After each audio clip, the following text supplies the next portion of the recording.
Thank you for calling. Sa gabi, present! Sa umaga.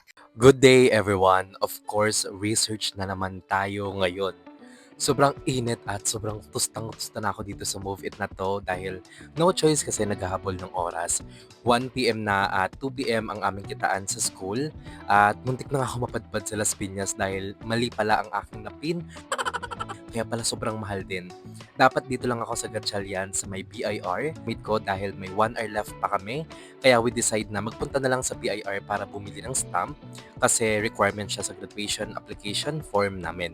Papunta naman na kami ng school at ng 7-Eleven muna ako para mag-withdraw kasi magbabayad ako para sa graduation fee namin na 4,500 at separate pa yung naunang 1,800 para sa pictorial.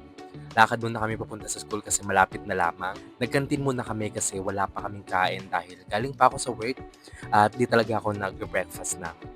Pila na kami at sobrang tagal kasi ang daming nagbabayad. Buti na lang, pwede magpasabay kaya yung leader na lang namin sa research ang nagbayad at diretso na kami sa library agad para masimulan yung research. Di ba? Ang ganda ng library namin, second floor. Pinabalik kami dahil need daw ng perma. Kapagod naman. And while waiting sa ibang members ay nag-retouch na muna ako dahil nasa aircon naman na at sobrang sarap sa pakiramdam at hindi na haggard.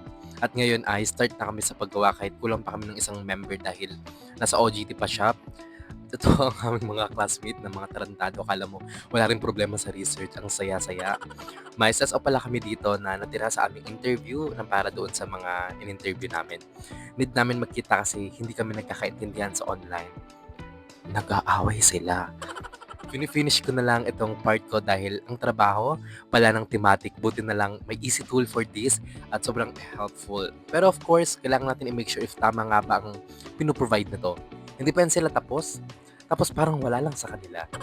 Mananalo ka, Drew Oy. Boto niyo siya para sa mayor ng Parañaque. Ngayon ay aalis na kami sa library dahil lilipat kami sa room para magsama-sama dahil magsasara na itong library. Kala mo naman talaga ang sipag niya. Di ba, ginabi na kami sa nakakalokang research na yan kasi puspusan. Kain na muna kami ng siomai for our dinner dahil ayun, fave na naman ni Janeline. At ngayon ay naghintay na lang ako ng Move It at naisipan ko rin bumili ng favorite bread ko. At uuwi na lang talaga. Thank you for watching. We are blessed.